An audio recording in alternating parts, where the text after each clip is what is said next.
Ok. donc voilà ñu ngi ci corniche su Guédiawaye bi donc c'est le circuit habituel bi nga xamee ne ànd dox ndànk moom lay utiliser. am na yeneen club aussi lu mel ni club bu Fadiar lu mel ni club bu Latom lu mel ni club bu Gounass club yooyu yëpp fii la ñuy jaar ci corniche bi dimanche bu nekk ngoon bu nekk dañuy gis ne ñu jaar fii donc corniche bu am solo la. waaw booy xool corniche bi déjà li mu mel nii am na piste boo xam ne dañ ko pawee donc piste bu neex a doxee la léegi dañ doon ñaan sax mais piste bi na ko yóbbu ko ba Lac Rose parce que booy xool boor bi piste bi dem na ba jàmmalaay donc bu jógoon jàmmalaay donc man mii di wax ak yow nii ci cabinet président fédération sénégalaise de randonnée pédestre laa bokk ba ci fédération bi mais maa ngi nekk ci cabinet président fédération sénégalaise de randonnée. waaw président. yaa ngi Guédiawaye TV de. yaa ngi Guédiawaye TV. waaw merci beaucoup waaw bu ñu am suñu partenaire lañu. waaw ko defar ba mu baax rek. waaw defar ba mu baax. pour vraiment unifier. tous les clubs du pays. c'est non seulement yu Dakar. mais yu nekk ci biir dëkk bi. ñun ñëpp ñu ñëw ànd dox. nekk benn ñu defar suñu randonnée. parce que actuellement c'est la seule discipline sportive à part le football qui porte actuellement nga may dégg dans cette population là. waaw voilà dama noonu laaj sànq. waaw ne ma ñun nan la ñu gisee circuit bi nga xamee ne moom moo nekk ci suñu zone bi nii. waaw mais circuit bi ñu koy bëgg a yàq. waaw circuit bi buñ ko defaroon circuit gënu ko ci Sénégal. parce que on a la mer on a les filao. mais malheureusement ñu ngi koy yàq. mais parce que ñun ñu bëgg ci auprès des autorités de ce pays là. ñu ñëw ñu defaral ñu fi un parc sportif. comme bi nekk dans la corniche de Dakar. waaw kooku moom c'est notre combat. vraiment bu ñu ci dimbali woon. dina baax ci ñun trop. mais yow bu piste bi demoon ba Lac Rose. adduna tukki. waaye adduna tukki de. maa la ko mais am na yaakaar nag. ni buñ ci taxawee. avec les accords des autorités. ñun buñ ci taxawee rek war na mën a nekk.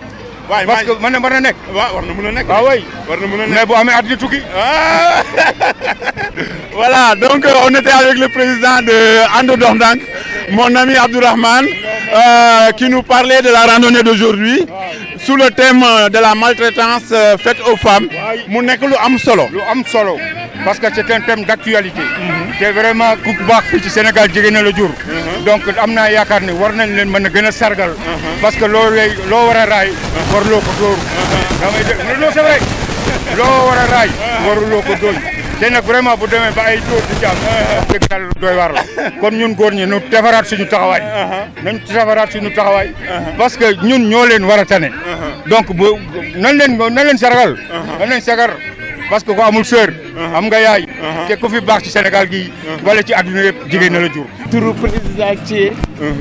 bon randonnée tey bi vraiment dafa am solo thème bi ci boppam moo am motivation. parce que soxna ci boppam jigéen su notre compagne la ñu. sunu mbokk la. parce que nit ki moo koy mortali. donc waruñu leen def dara lu leen naqari. waruñu def lii moom. vraiment na gën a xumb rek.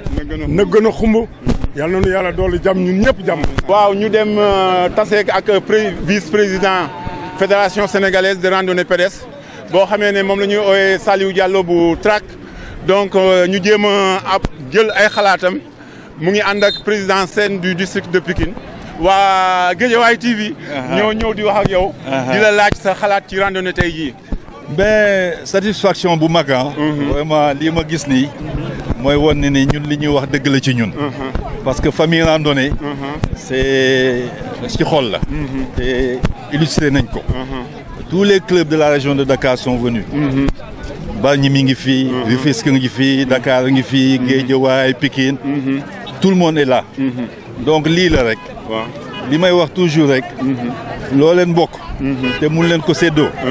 vraiment téye leen ko. te li ma gis ni ñun téye nañ ko. li ci des rek mooy vraiment ñu xam ni ñoo bokk ndey ñoo bokk baay. que lépp loo xam ne lu ñuy def rek nañu xàccandoo dóorandoo. donc di kontaan vraiment ci ànd dox ndànk. vraiment ci mobilisation bi nga xam ne am nañ ko tey. vraiment yal na yàlla defal lépp daal. waaw j'ai pas les mots. mais dañoo gis ne. waaw thème bi tey. thème bu am solo la. muy la lutte contre la maltraitance des femmes. léegi yow ma bëggoon nga sànni ci ay kàddu tuuti. waaw li ma ci mën a wax lu gàtt rek jigéen nawle la. maa ngi koy wax léegi sama benn naataango. ma ne jigéen dañu leen war a responsabiliser. yàllaa ko def du ñu na. donc ci ñun la ñu jógee ni ñu koy waxee ci liñ ko dégg. donc amul kenn ku leen war a bundu xataal. ba leen teg fitna àdduna. donc képp ku koy def rek. xëy na da ngaa xamul li nga war a def. loolu moo ci def donc violence faite aux femmes. man dama koy ñaawul ba fu ñaawlu mën a yemee. donc nit moom bu nekkee sa nawle. waxtaan leen communiquer. je pense que lu waxtaan mënul defar. du ay moo koy defar. Djibril Babou. Oui. waaw. président district de Rufisque. président du C2RP de Rufisque. oui randonnée bi de macha allah. parce que ñu ngi koy dox ci jàmm. te wax dëgg yàlla circuit bi am na solo. ndaxte circuit bu dégagé la.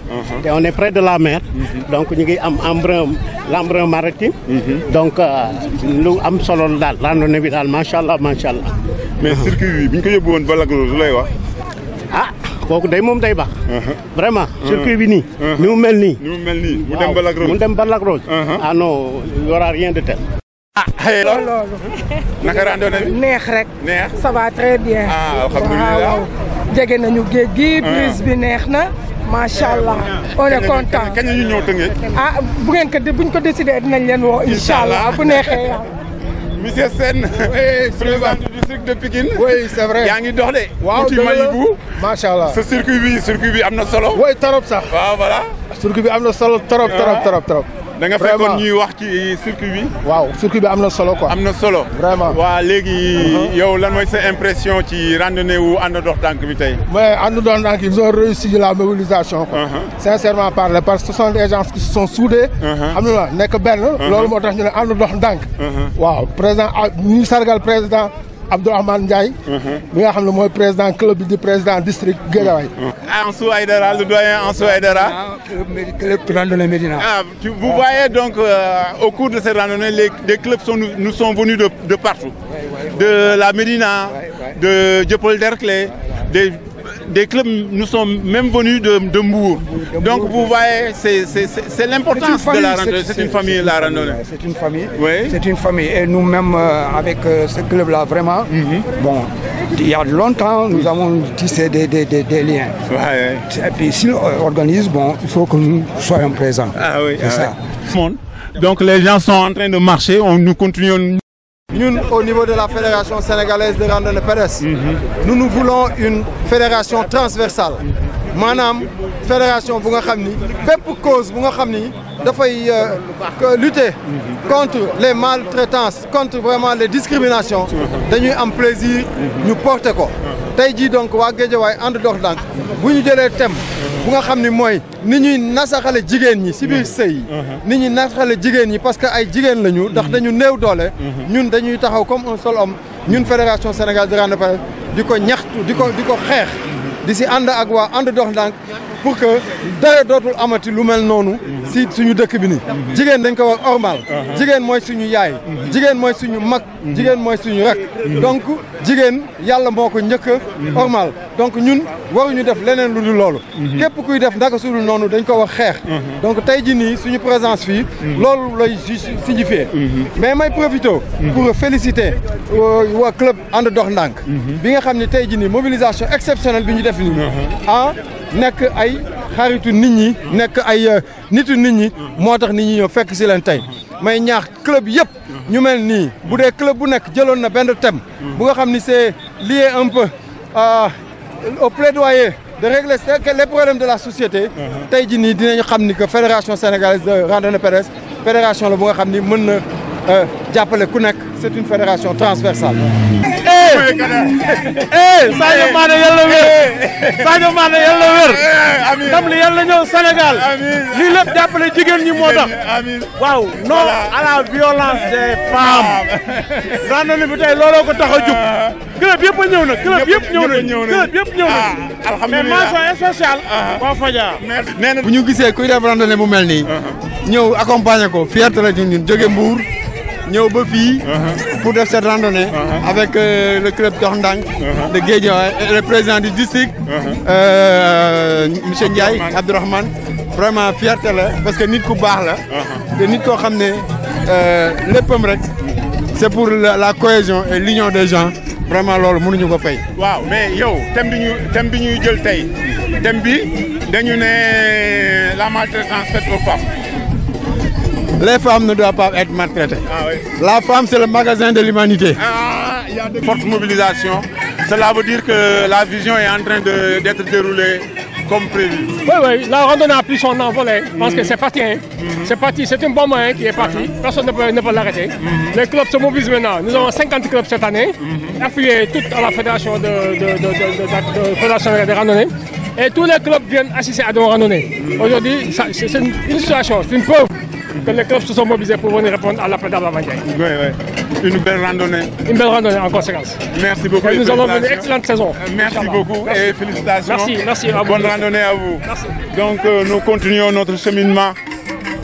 Tey ñëw nga ci randonnée bi. waaw noo ko gisee randonnée ànd dox ndànk. ñoom ñooy suñu partenaire. voilà ñoom ñoo ñu sponsorisé. waaw d'accord. asalaamaaleykum. maaleykum maa ngi salaam. tudd madame Bass. waaw. man maay CRH bu solution intérim et service. Ah d'accord oui. donc solution intérim et service cabinet la. boo xamante ne dafa nekk si recrutement. intérim. mise à disposition de personnel. dañuy def service aussi. ak sécurité. donc tout ce qui est confection imprimerie.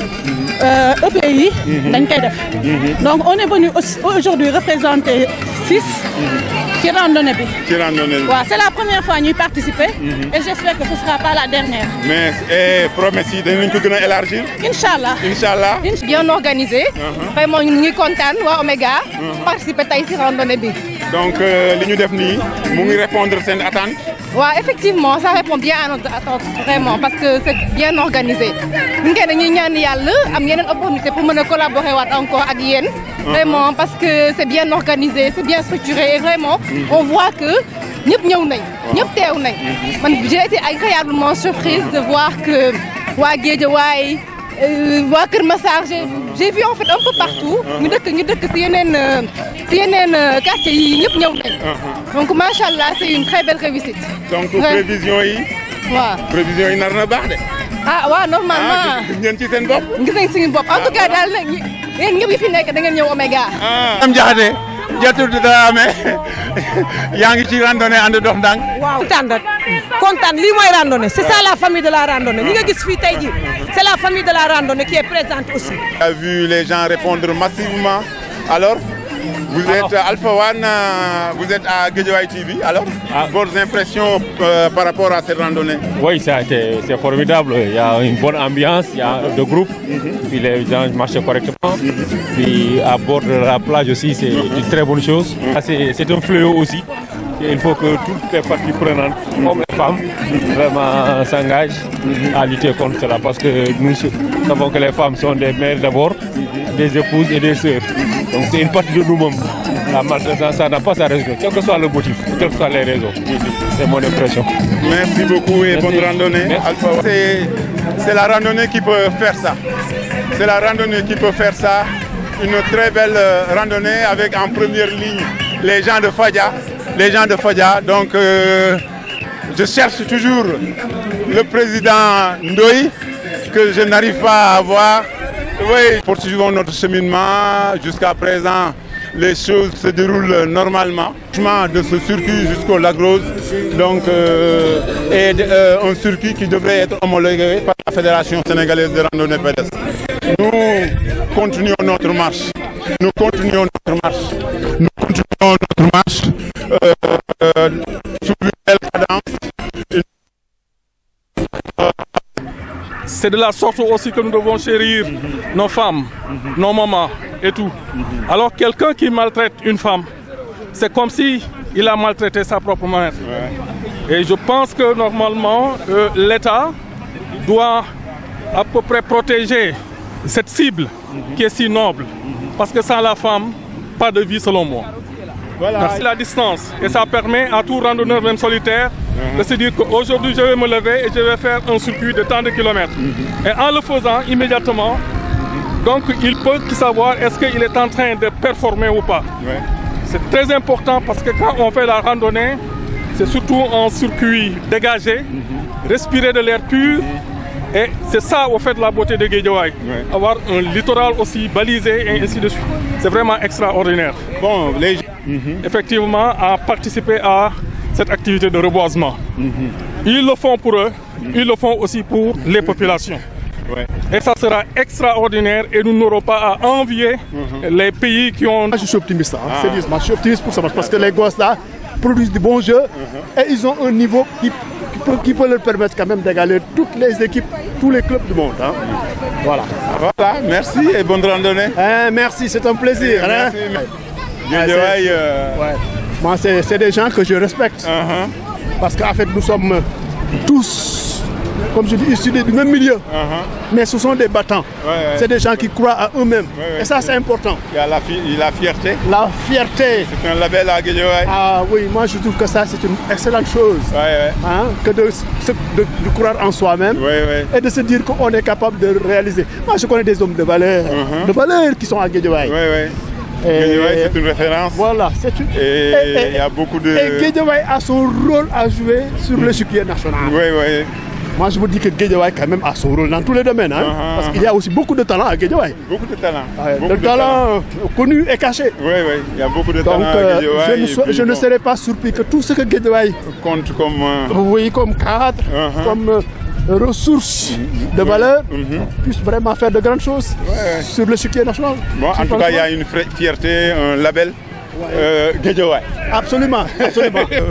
De violences qui sont faites aux femmes. Donc, c'est des problèmes conjugaux, c'est des violences physiques. Donc, c'est les mariages précoces aussi. C'est aussi les questions d'excision. Donc, tout randonneurs yi nga xamee ne dañoo jóge fu nekk ci Dakar. Très important pour la personne, pour le bien-être de la personne, qui nous a permis de passer par Wakhinane et de revenir à la case de départ avec tous les randonneurs. Voilà, alors mon ami, tu as fui. Alors, Mais nous sommes arrivés, je pense que nous avons fait un très bon circuit. Tout le monde est là, les enfants sont déjà sur place et maintenant nous accueillons les grandes personnes. dox ndànk ñooñu ko indi kon kontaan nañ trop. waa randonnée moom vraiment macha allah la ñuy wax parce que gis nañu organisation bi jaar na yoon circuit bi macha allah. waaw waxuma dara rek mais booru géej gi ñu dem rek. tubaarkàlla. parce que randonnée la ñu am c'est pour la santé. tey man am naa si exemple gis naa si suñuy paa yoo xam ne tey ñoo nga xam ne yàlla dafa defoon dañoo tawatoon mais ba ñu nekkee si club randonnée yi ba léegi gis naa si ñoom ay wér kon nañ gën a mën a jàpp avec randonnée bi nañ ci gën a mën a jàpp vraiment nous remercions la presse bi nga xam ne ñoom ñoo fi ñëw def présence couvrir ñëpp muy Guédiawaye TV. muñal ko nëbbal ko dégg nga lu ma wax muñ nëbbal yërëm 76 ans laay am janvier prochain.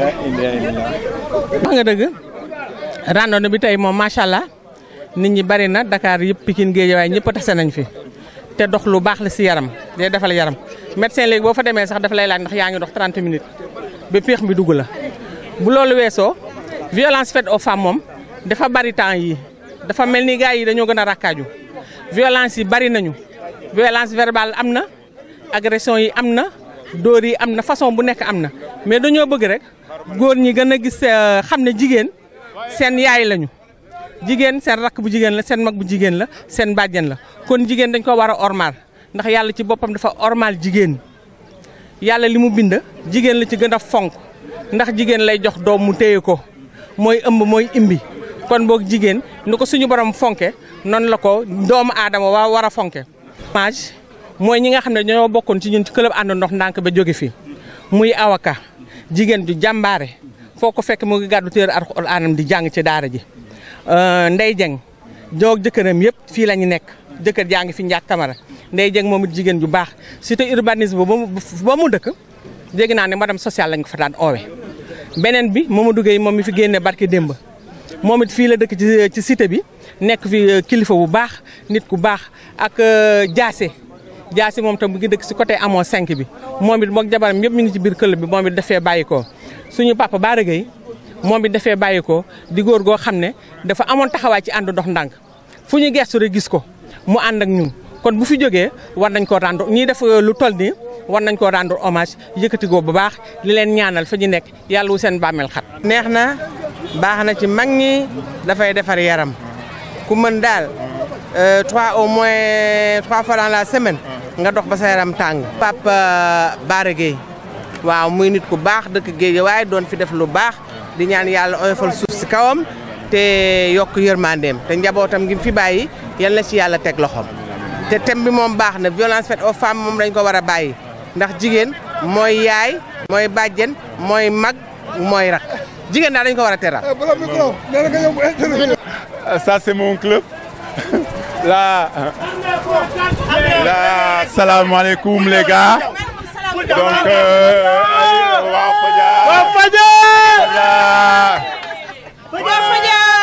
waaw Souleymane dox bi neex na circuit bi neex na macha allah yaram yi tàlli na ca kanam ca kaw yéen je vous aime.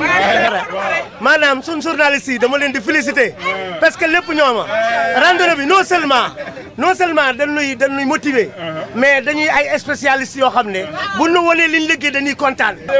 yàgg nañ maa jël xam naa leen bu baax mais kenn du yéen bravo. on est tellement fiers ndax circuit bi baax na. yëpp kii daal tout est nickel. kontaan sunu président. sunu président. président on t'aime. président on t'aime. eh président. voilà donc ñu ngi ci biir car bi nga xamee ne waa Fadia lañ. yàlla di julli ci yonent bi sallallahu alayhi wa sallam waaye di nuyu président Ndoye di ko ñaanal jàmm gudd fan ak wér. di kontaan bu baax a baax daal.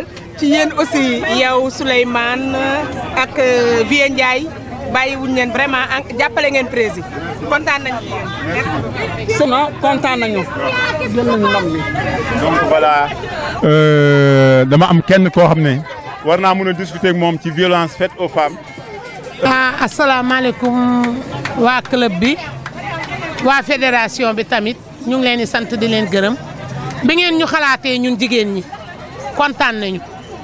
léegi nag ñun tubaarkàlla loo leen ñu defati ñu muñ ko waaye loo leen ñu defati rek baal nañ leen yéen góor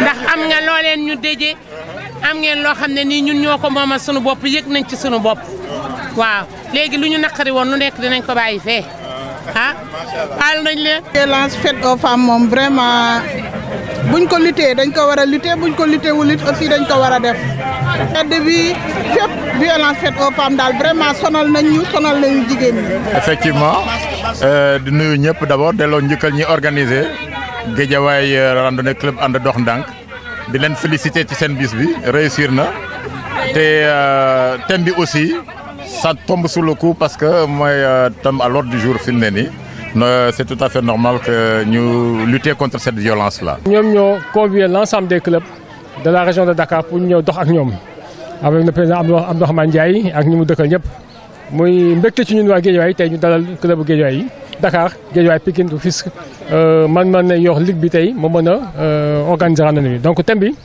violence faite aux femmes la donc ñu moo doon thème bi tey ñu doon dox pour vraiment sensibiliser nit askan bi comme ça ñu jël disposition yëpp pour mën a aar jigéen ñi. ñi bokkoon ci club bi dëddu ñoom lañuy delloo njukkal leen sargal Bara Gueye mag la woon mais dafa leen doon jàppale.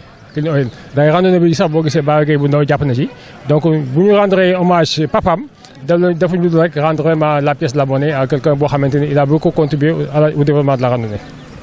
de fin de randonnée donc voilà c'était une très belle randonnée à travers Guédiawaye dans ses coins et recoins.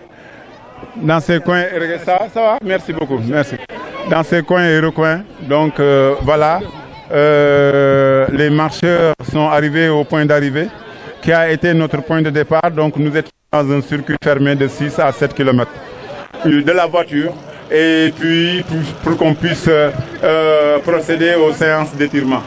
Merci à tous les présidents de club, merci à tous les randonneurs d'être venus. On vous remercie infiniment. Encore une fois, la randonnée c'est pour les clubs. Pagate, on vous remercie. On remercie tout le monde. Surtout le club Antonac qui n'a ménagé aucun effort pour la réussite de cette randonnée-là. Vraiment, nous sommes très satisfaits quand même. C'était pas évident, on ne l'a pas fait. Le groupe CMS, on vous remercie beaucoup de votre apport. Omega, 6, Tahir Anne, tous les partenaires. Président Babou, merci d'être venu. Clean Oil, on le remercie. Merci Djibi, parce que quitter Sébikotane et venir à Dakar et partir en même temps que tout le monde, c'est pas évident. Merci Sébikotane, merci Kër Ndiaye Lo, merci Crédit Mutuel, wana collègue. Donc Omega, on remercie tout le monde. Voilà, mais donc on va passer la parole au président de la fédération qui va nous dire ses impressions et nous livrer quand même ses sentiments. Merci, monsieur le président. Félicitations, mon cher président. Merci beaucoup, président. Ça va très bien, merci. Alhamdulillah. Pour les impressions de fin de randonnée. Merci, Mbaïsel. Voilà, comme vous le savez, nous sommes venus répondre à l'invitation de notre doyen, le président du club And Dox Ndank de Guédiawaye, qui a réussi cette grande mobilisation. Comme vous le savez, ce n'était pas évident, une semaine après la grande randonnée de soutien aux Lions que nous avons organisée avec la Fédération sénégalaise et l'ensemble du club du Sénégal.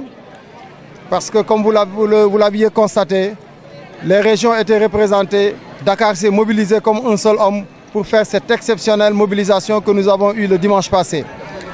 Le mobile, c'était Manko Wouti Dabli. Montrer à notre consoeur, la Fédération sénégalaise de football, toute la solidarité de la Fédération sénégalaise de randonnée pédestre. Comme nous l'avons dit, nous sommes lu kenn mën ñaar moko ko dak de telle sorte que ñun Fédération sénégalaise de randonnée pédestre loolu lañuy woté manko wuti ndam li mais manko pour consolider effectivement les acquis que nous avons eu moy vraiment fu nit woté ñepp bay lepp luñ doon def ñu wuy ci ko. Je voulais aujourd'hui vraiment au nom du président Abdourahmane Ndiaye ici présent féliciter l'ensemble des clubs qui sont venus massivement assister And Dox Ndank comme niñ koy waxé. Président Abdou, nous les féliciter vraiment avec cette équipe, surtout vraiment ñi ngeen tek ci kanam les Amazones. Je veux parler du club invité d'honneur Fadia, ñi may woy les VIP. Mom la indi woy dina ñoo xam nañ lutax ma leen koy woy. Mais franchement content nañu ci yeen. Sentiment dal bi ñu am moy bi ñëpp am tay ji ni moy am contentement ñëw fekk ci suñu xarit suñu doyen Abdourahmane Ndiaye bi nga xam ni que bi muy organiser wax dëgg Yàlla li ko wuy ci li bu ko doyul xawma leneen dara doyatu ko. Merci beaucoup à tous les randonneurs et que les défis qui sont devant nous, Inch'Allah, ensemble, on va les relever. Merci beaucoup. Donc, nous allons passer après les sages propos du président de la Fédération sénégalaise de randonnée fédérale. Vraiment content nañu trop. Kontaan nañu ci suñu randonnée bi nga xam ne dañoo invité def ñu invité d'honneur ñu ñëw assuré ko ak Abdourahmane Ndiaye kontaan nañu vraiment ñun waa Fadiar waaw loolu rek lañ doon xaar vraiment ñoo ngi félicité it président fédération bi ñoo ngi koy félicité lu bari moom il est disponible lu ñuy def moo ngi ci kanam li ñuy def moo ngi ci kanam ñoo ngi lay sant bu baax merci beaucoup. Donc on démarre l'étirement. Voilà, on démarre. Giancarlo, les gars. Vécu une très belle randonnée. Une randonnée, bon, xamé né ñëpp ñëw nañu uyu ci. Ñi joggé nañu Mbour, ñi joggé nañu Sébikotane, ñi joggé nañu Dakar, ñi joggé nañu Guédiawaye, ñi joggé nañu Teungueth. Donc muy woné né ñun ñëpp li ñu yitteel moy que né randonnée jëm ci kanam. Donc merci Guédiawaye TV. Merci Guédiawaye TV pour cette confiance. Donc nous vous donnons rendez-vous à la prochaine. Merci beaucoup, ça a été vraiment sympa. ZTV 72, le Sénégal en image.